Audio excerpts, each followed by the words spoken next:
This video contains some harsh language and a bit of gore. Viewer discretion is advised.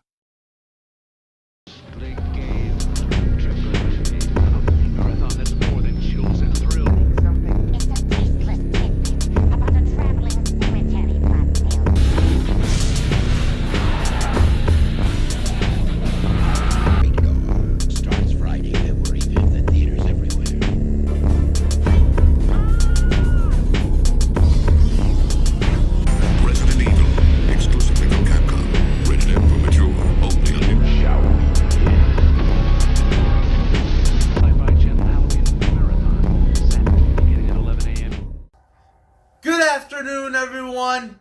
My name is Mr. K. Sardonicus. Welcome back to my Vault of Horror. Thank you to everyone that has returned to my channel, and thank you for all the new subscribers that I have had over the last couple of weeks. Today we are going to do a part 2 of 10 fantastic modern horror films. So, without further ado, let's get into this.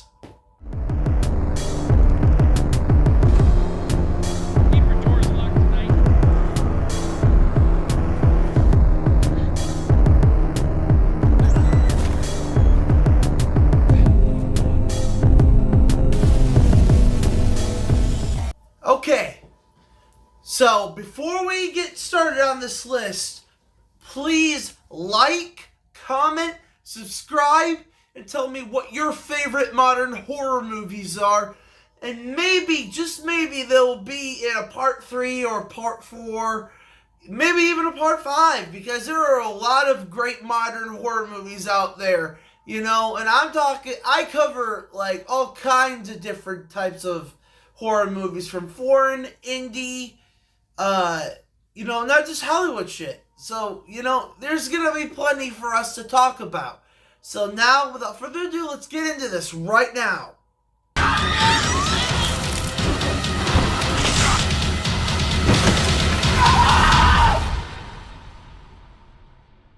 Now, number 10 is a Shudder exclusive. And it's the first Shudder exclusive on this particular list.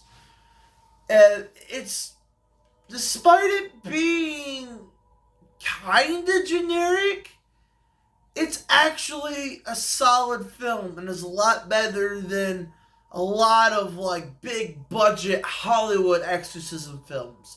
This is The Cleansing Hour. Now, this is literally about this like group of filmers and stuff. Like they do a fake exorcism show, and they stream it online. And then when they finally come across someone who's actually possessed, shit goes down, and shit gets revealed about their personal lives and about what they've been hiding from each other. And it's great, like practical effects, some kind of good CGI, but it's a solid exorcism film. It's better than a lot of like half-assed modern exorcism films being like dumped out on Hollywood, I mean, this is actually a lot better than most. So I gotta at least give it a number 10.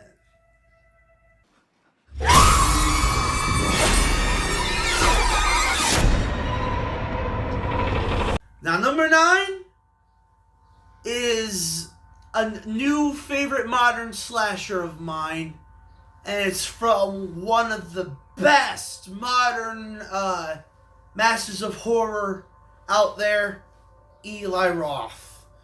Now, look, you could say that he's not like modern because he's been around for over 20 years. But when I was a kid, he was just becoming a fucking thing. in the 2000s with Cabin Fever. And then when he, this movie is Thanksgiving. I'll just say that right now. It's Thanksgiving. And I've been wanting this movie ever since I saw the fake trailer that he directed on the Grindhouse double feature. I actually saw that in movie theaters. It was fantastic. I saw that with my late father. And yeah, like when I saw that trailer, I was immediately like, I want that fucking movie to happen. And it took almost 20 fucking years just to see it. But I liked it. It paid off. And I'm excited for the sequel. This slasher goes hard. A lot harder than most modern slashers do. Like Hollywood slashers, mind you. And this was just absolutely incredible. And it didn't have a really high budget. But it was fantastic. It was gross. It had some comedy in it. It was freaky when it needed to be. It was deep when it needed to be. Everything made sense in specific ways to the film. I definitely recommend it because, it's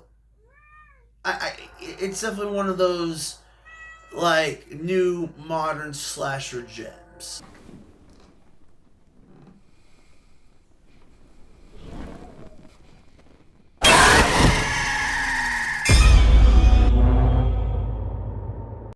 Number 8 is an interesting one because it flew under the radar of a lot of people back in the early 2020s.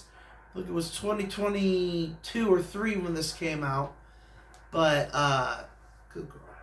But this was an interesting take on lycanthropy, which is werewolves, wolfmen, stuff like that.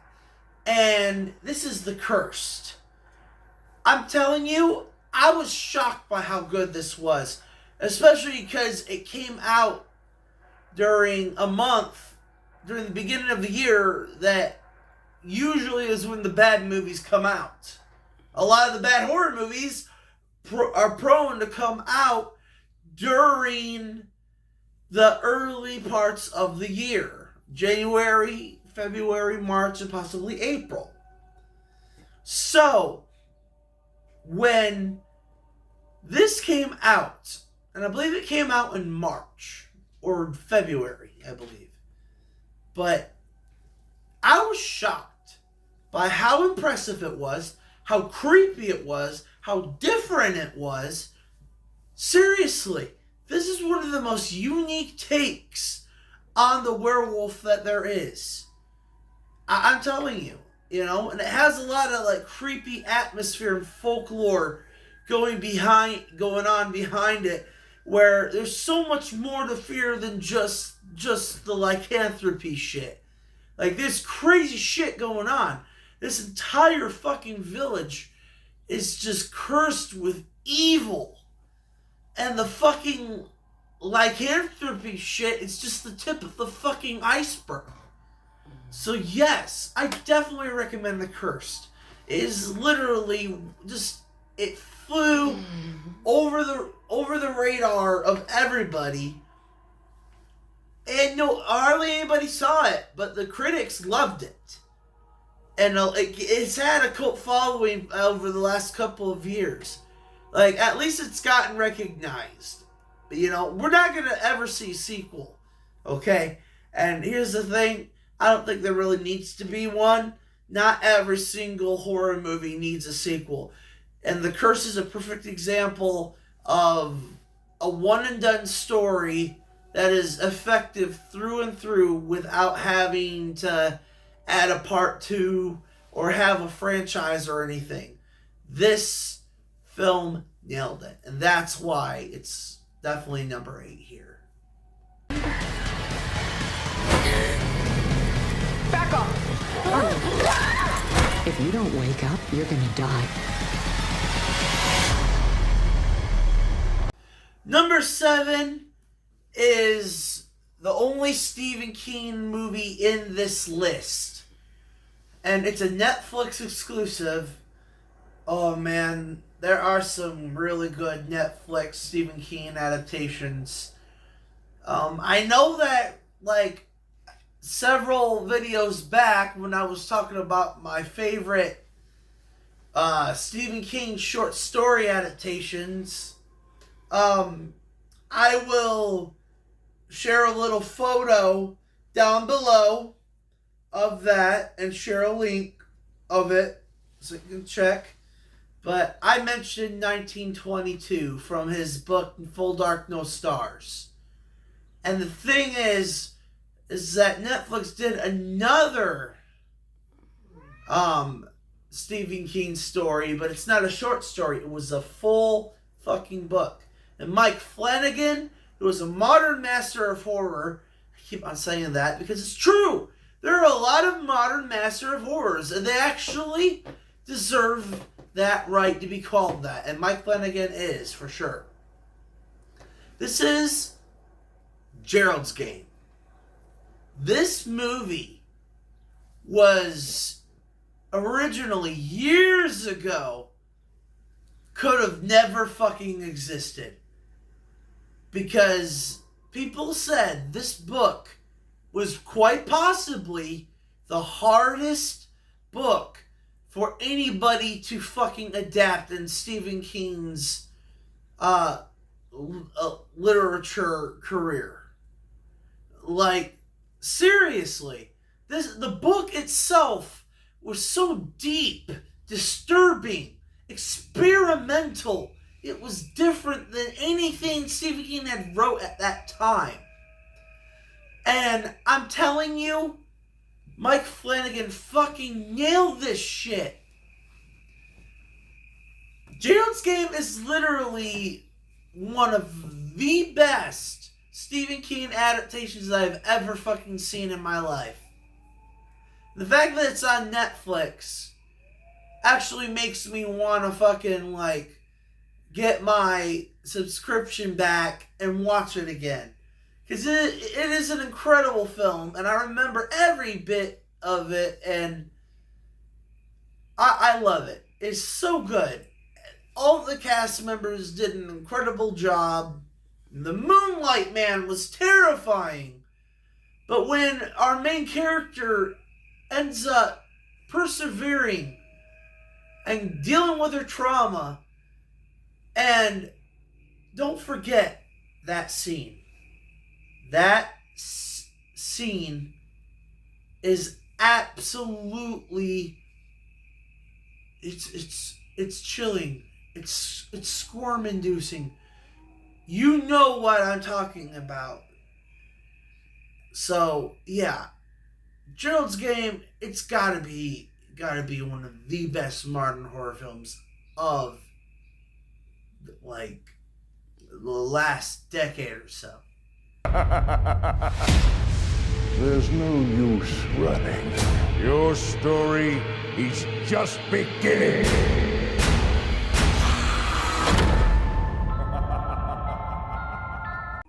Now, number 6 is another Shudder exclusive. I know, right? Shudder keeps on making banger after fucking banger every single fucking year.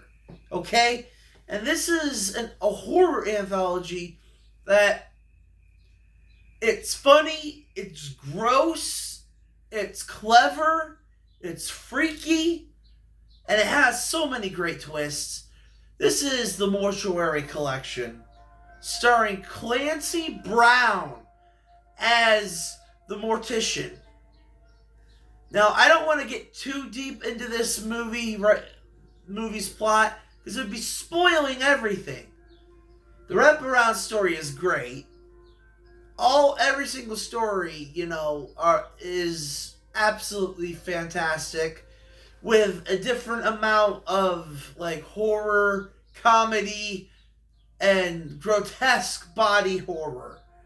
Like, some stories are, like, literally supposed to be more serious than others, but it works. And I seriously think it's one of the best modern horror anthologies that we've gotten. We don't have many. You know, like back in the 90s, the 80s, and even the 70s and 60s, like horror anthologies were more frequent. But as the 2000s and 2010s and 20s came around, you know, most of the horror anthologies that we see are independent films, low budget films, you know, or foreign films. You know, I mean, you just don't see that very much anymore.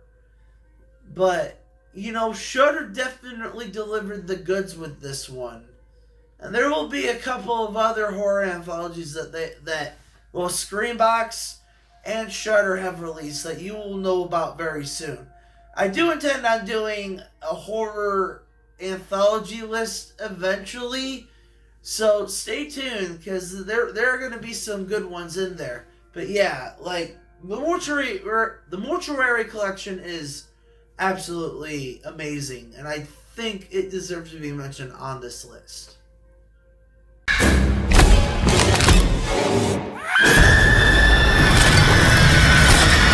What will be.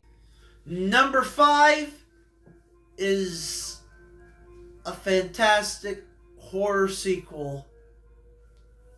Well, I wouldn't really say a sequel, just like an entry in the of a legendary franchise that we've known since the 80s. And I'm telling you, it's quite possibly one of the best. This is Evil Dead Rise. Evil Dead Rise was my first movie theater experience with the Evil Dead franchise.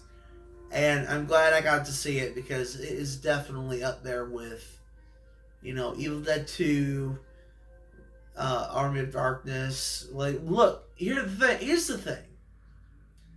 This entire franchise hasn't had one bad movie, and even the TV show is freaking awesome. You know, even some of the video games are quite fun. So, it's like, Evil Dead Rise is absolutely incredible, and Fede Alvarez did a great job directing this film. Everybody behind the camera, everybody in front of the camera, the main characters, the villains, the demons, the Deadites. You know, the fact that they added Ash as a little voice cameo. They have like a different origin of the books, where this book is one of the many books that was shown in the Army of Darkness movie. Like, it's so rich with lore, and then it adds more to it. Like, I don't want to spoil the end, but believe me, you've never seen a Deadite like this before. And I gotta say, Evil Dead Rise really knocked it out of the park. And I'm looking forward to Evil Dead Burn. Speaking of which...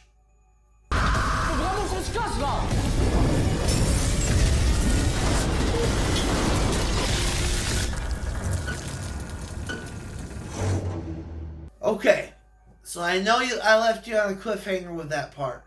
The reason why I did that is because the director of this number 4 film is going to be the director of Evil Dead Burn. This is literally the arachnophobia of our time. And this is a French film that came out last year in 2024 called Infested, or Vermine. This is the freakiest modern spider film that I have seen. Like, I'm telling you, this is literally like not pure nightmare fuel. Okay? This guy who just lost a close family member, he's a collector of bugs and spiders. and he finds a dangerous spider and decides to keep it as a pet. That spider gets loose, and it breeds with other spiders. And the spiders end up nesting and swarming an entire apartment complex. And they are barricaded inside from outside forces because of how bad it is. I'm telling you, it is absolutely incredible. Pardon me? You get to see a part of me that you've never seen. Did you enjoy it? Anyways, Infested is definitely worth being mentioned because it is literally a fantastic spider film and definitely deserves to be mentioned. And I think that the director who directed fucking Infested will definitely do a good job with Evil Dead Burn. I think he's perfect for the job. So let's do this. Evil Dead Burn. Next year, let's fucking go. And that's why I love Infested.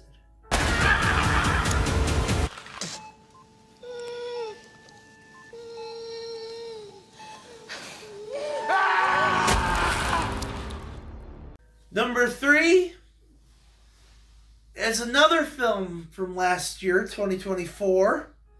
And this is a spiritual sequel. No, not a spiritual sequel. It's a legacy sequel to a 1987 body melt film, Street Trash. And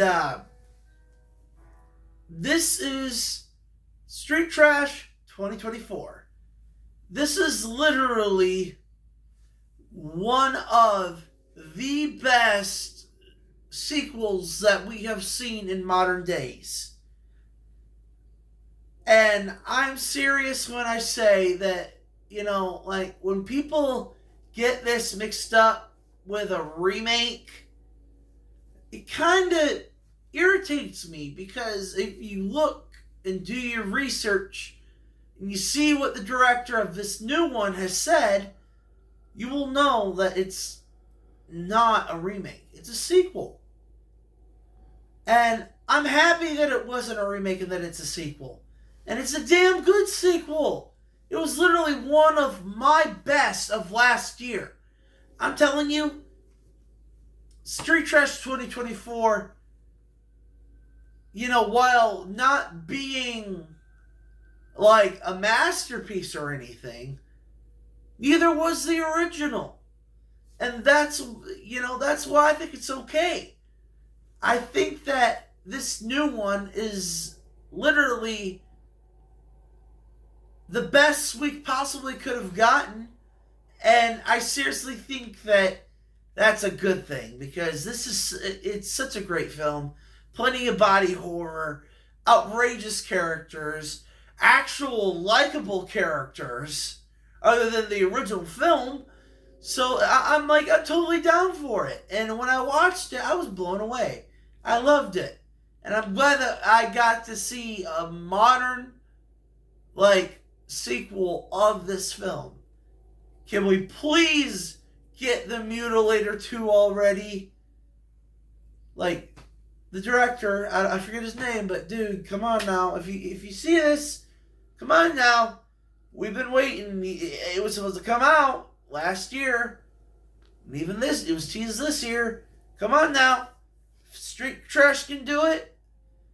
If we are getting the Toxic Avenger remake, and, if Candyman can get a legacy sequel, come on now. Mutilator 2, let's go.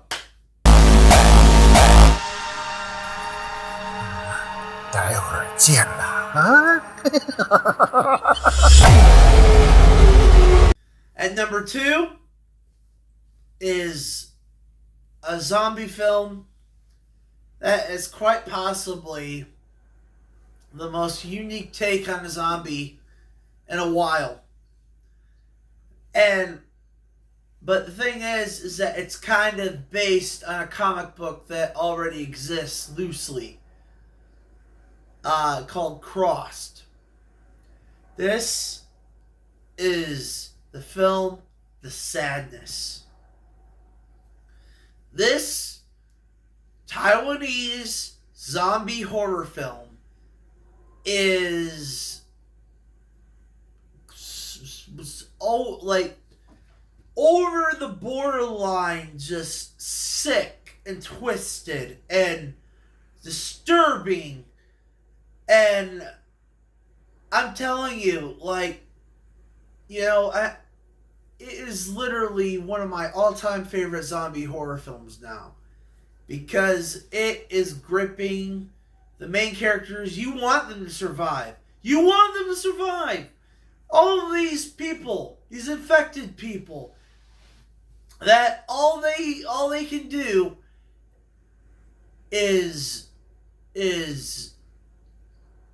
assault, torture, murder, make people suffer in the most horrible fucking ways possible, and they can't control their instincts. They can't control any other part of their brain except for the part of their brain that contains the most sadistic and twisted fucking thoughts and actions, and they go out and fucking do them. That is insane. That is one of the most insane infection zombie virus premises I've ever seen in my fucking life. And I love the Crossed comics, I really do. But this movie, for some reason, I like the movie more than I like the comic book Crossed. Because this movie, I cared more about these two characters than I cared about any of the characters in the Crossed comic books. I'll be straight up honest with you with that one. But yeah, The Sadness, it's literally my favorite modern zombie film, and that's why it's on this list right now.